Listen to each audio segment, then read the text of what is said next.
রে শুধু বয়স হলে আর একটা বাইক থাকলেই বাইক আর হওয়া যায় না। এই ভিডিওটি তার প্রমাণ।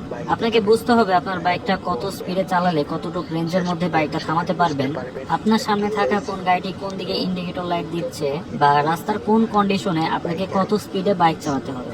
সামনে ছিল শেরপুর ধনুট মোড়ের ইউটার্ন, আর এখান থেকেই অনেক গাড়ি ঘোরায়। আমার সামনের বাসটা যখন স্লো হচ্ছিল তখন আমিও সেই বাসটার সাথে আমার বাইকের গতি স্লো করে ফেলি, কারণ আমি জানতাম সামনে ইউটার্ন আছে আর সেখান থেকে কোনো না কোনো গাড়ি ঘোরাতে পারে। তো আমার পাশ দিয়ে যে ফেজার বাইকটি গেল তার বাইকের গতি ছিল বেশি, আর তার সামনে থাকা ট্রাকটি যখন ঘুরিয়ে নেয় তখন সে তার বাইকটা আর কন্ট্রোল করতে পারে নাই।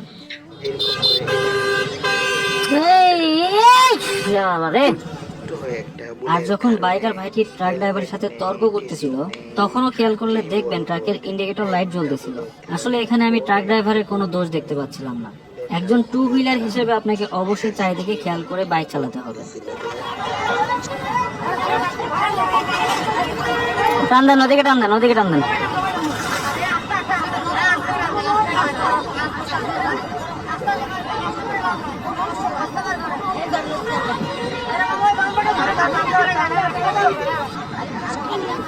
ওদিকে সাইড করেন।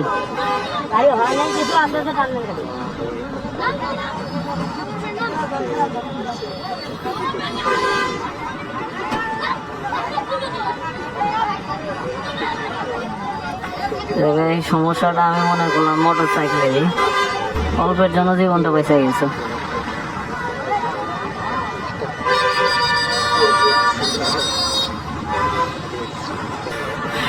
এদিকে ইন্ডিকেটর দিছিল ট্রাকটা, আমি খেয়াল করছি, কিন্তু ওই ভাই এমন ভাবে টাইনে আসছে, ও হচ্ছে ব্রেক করতে মানে ব্রেক করে জমাইতে পারে না গাড়িটা।